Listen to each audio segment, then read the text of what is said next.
Merci de nous retrouver pour ce 3e numéro de Génération Braise. Dans 10 jours, nous fêterons Noël pour la plupart d'entre nous. Plus que célébrer la naissance du Christ, ce sera avant tout l'occasion de se retrouver en famille. Alors sommes-nous vraiment devenus indifférents face à la religion? Les Bretons traversent-ils aujourd'hui une crise de la foi? C'est la question posée ce soir.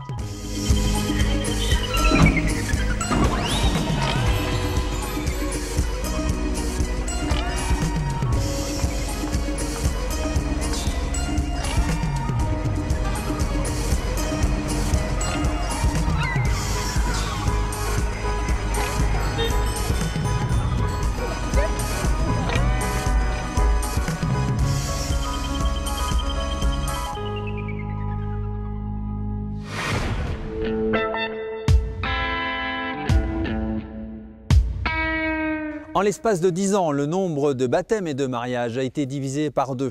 Aujourd'hui, seulement 36% des Français se disent croyants. Alors l'Église est-elle en déclin? Pour le savoir, des reportages et plusieurs invités. Vincent Massard, médecin et diacre. Yvon Tranvoise, historien des religions.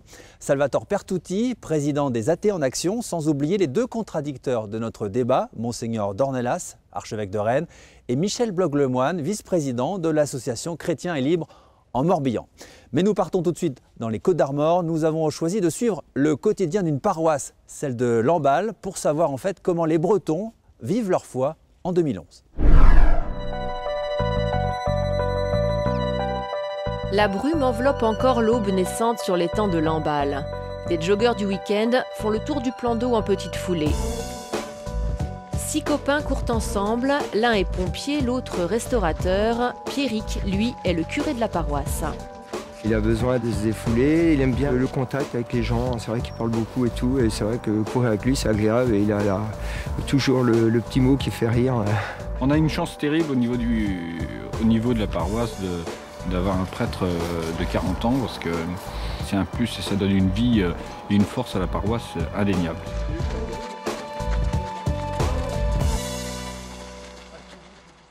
Ça c'est important. C'est quoi un prophète? Est-ce que vous savez ce que c'est qu'un prophète? D'ailleurs, il y a une petite étoile. Non. À la maison paroissiale, Charlotte, Damien et leurs camarades écoutent les adultes leur expliquer les textes des évangiles et les prières. Maman qui va nous dire la suite. Qu'est-ce qu'il a dit l'ange à Joseph?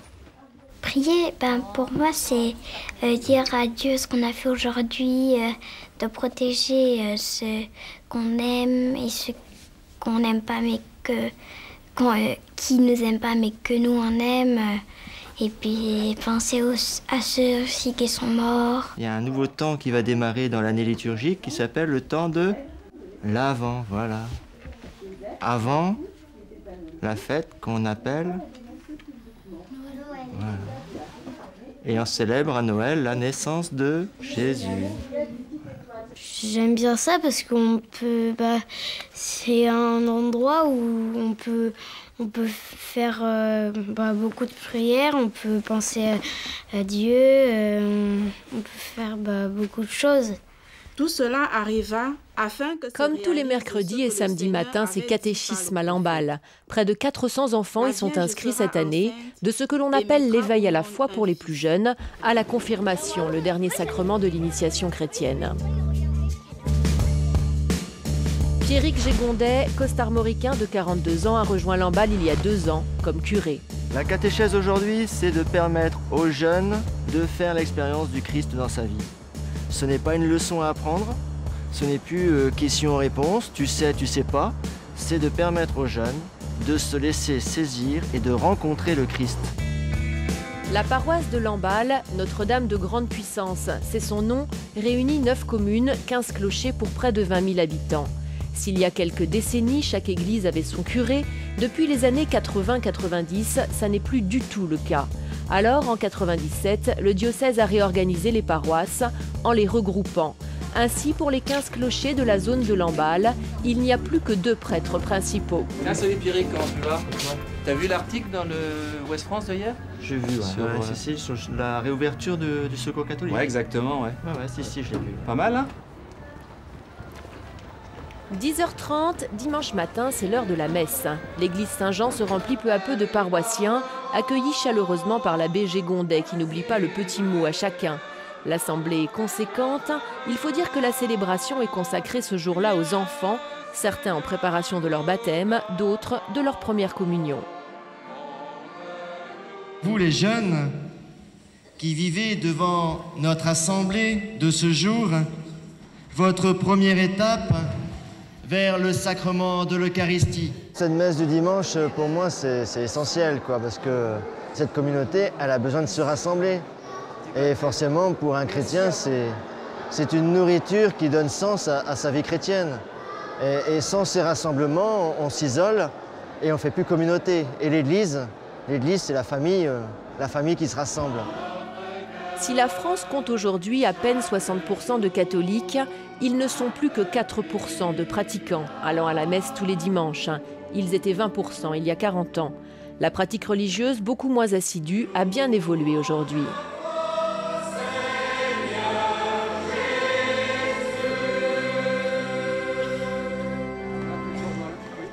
Je ne la loupe jamais. Parce que plus j'avance dans la vie, plus je pense que ça m'a bien aidé dans mes difficultés. D'avoir croyance en quelque chose ou en quelqu'un. C'est un moment pour se recueillir, repartir sur de bonnes bases. Puis quand ça bouge bien aussi, c'est sympa. C'est un moment important aussi dans l'éducation de nos enfants. Je ne viens pas forcément de façon régulière, mais c'est un moment convivial et que j'apprécie énormément quand j'y viens. Le déjeuner est prévu chez les frères Jean-Marie de Lamennais, une des communautés religieuses de Lamballe. Les deux prêtres de la paroisse retrouvent sur place l'évêque de Saint-Brieuc, Monseigneur Denis Moutel. Il s'appelle Damien, je crois. Il m'a dit, je suis heureux de faire ma confirmation. J'ai maintenant un grand copilote avec moi, le Saint-Esprit. Je vais pouvoir passer à la conduite accompagnée. C'est pas mal. Les argentiers de la paroisse font les comptes régulièrement. Outre les offrandes pour les messes, l'argent des quêtes, les recettes sont constituées des deniers de l'église. La contribution des habitants, moitié pour Lamballe, moitié pour le diocèse. Il est quand même distribué dans les 9000 boîtes aux lettres de la paroisse, donc c'est un document qui arrive dans toutes les boîtes aux lettres. Donc 9000 enveloppes distribuées. Il y a à peine 10% à revenir. 10% à revenir. Oui. Ça fait un don de quel montant à peu près? À peine 100 € par...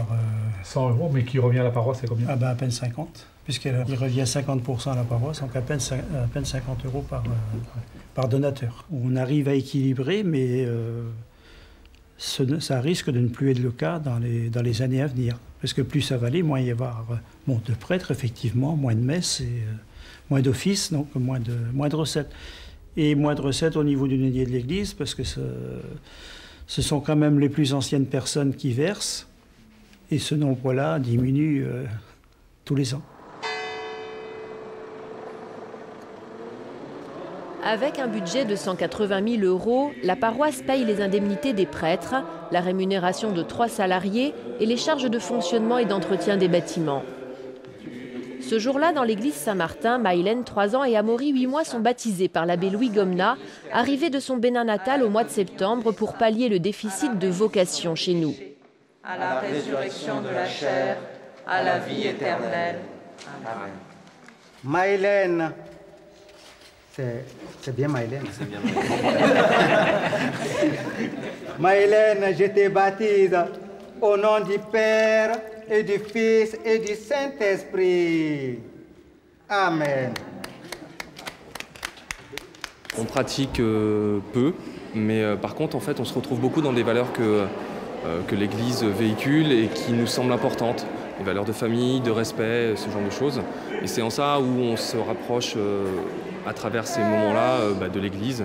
Et donc c'est aussi des choses qu'on veut inculquer à notre enfant et certainement à ses petits frères et petites sœurs. Voilà. Avec les deux prêtres, Pierrick et Louis, la paroisse peut compter encore sur quelques retraités à temps partiel pour célébrer notamment des messes dans les relais paroissiaux des villages alentours. Le père Olivier Guiton vient ainsi d'arriver à 75 ans pour donner un coup de main à l'abbé Pierrick Gégondet. Et si l'un n'en est qu'au tiers de son ministère de prêtre, l'autre, lui, arrive à son terme. On s'engage au célibat toute la vie, On s'engage à ne pas se marier, à ne pas avoir d'enfants. Donc forcément, on sait qu'il y a une certaine solitude qui fera partie de notre vie. Enfin, voilà. Mais je crois que le célibat aujourd'hui, on peut le vivre. Et j'en suis persuadé en disant que c'est un chemin aussi, qu'il y a d'autres types de fécondité que le fait d'avoir ses propres enfants. On peut très bien faire vivre, voilà, aider, participer et donner à faire naître des choses ailleurs. Moi, je lui dis, il ne faut pas qu'il s'inquiète. Hein. Il aura inventé une route toujours nouvelle. Mais la seule chose que je peux dire, c'est que moi, je ne regrette pas ce que j'ai vécu. Et je souhaite qu'il ne regrette pas non plus ce qu'il vivra. Et je lui dis simplement à lui, ça vaut le coup de tenter cette expérience, d'être prêtre dans ce monde d'aujourd'hui, et qu'on n'est pas déçu quand on travaille avec d'autres. Les autres, ce sont des laïcs par exemple, tous les bénévoles qui œuvrent pour la paroisse, comme les membres de la famille Le Faucheur, Béatrice, Alain et leurs 4 garçons. Ils accueillent pour la nuit 2 jeunes de la maison Charles de Foucauld en année de préparation avant l'entrée au séminaire. Une famille très impliquée dans l'église. Paul, l'aîné, a participé au JMJ, les Journées mondiales de la jeunesse. La mère est investie dans le catéchisme. Mais leur façon de pratiquer s'est adaptée à l'évolution de la société. Aller tous les dimanches à la messe ou tous les week-ends à la messe, c'est quelque chose de plus difficile parce qu'on a besoin de temps aussi différents en famille parce que nos semaines sont déjà chargées, déjà avec 4 enfants. L'important, c'est d'y aller tous ensemble et plus en temps fort et que chacun s'y retrouve dans ces temps forts. Toute la famille assiste à l'église dans la soirée à une veillée de prière à l'occasion de la venue à Lamballe des 12 pensionnaires de la maison Charles de Foucauld. Basée à Saint-Pern en Ille-et-Vilaine, cette structure créée il y a 5 ans maintenant permet d'aider les jeunes à réfléchir à leur vocation avant de s'engager dans une formation de prêtre. Mais Nicolas, qu'est-ce que tu veux faire plus tard? Et moi, à 8 ans, je lui réponds, moi, footballeur ou handballeur. Et il me dit, ah ça c'est bien, t'es un gars quoi. Et dans ma tête, je me suis dit, non, prêtre. Mais ça, je lui l'ai pas dit. Je viens du milieu étudiant, j'étais avec tous mes amis, j'avais les cours à la fac, j'avais les soirées avec les copains, j'allais beaucoup au cinéma. Tout ça, c'était une vie très active en fait. Et donc, il y a vraiment besoin de se poser pour entendre la voix du Seigneur tout simplement. Alors, c'est pas une voix qui vous parle comme là, je suis en train de vous parler. C'est une voix vraiment plutôt intérieure et qui nécessite justement ce silence qui dure 1 an. À nous d'essayer de créer des lieux où on va dire aux jeunes, mais tu sens un appel, c'est pas anormal, c'est dans une vie chrétienne. Ça fait partie des questions qu'on peut se poser. D'autres se posent la question. Viens parler à un prêtre, à une religieuse qui vont t'aider à réfléchir parce que si tu restes seul, tu ne pourras pas te poser les bonnes questions.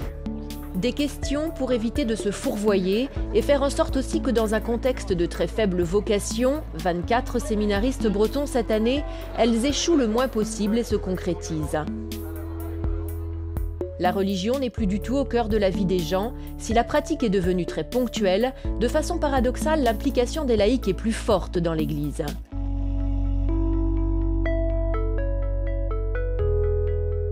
On est passé, en quelques années, d'une religion d'habitude et de tradition à une religion d'engagement.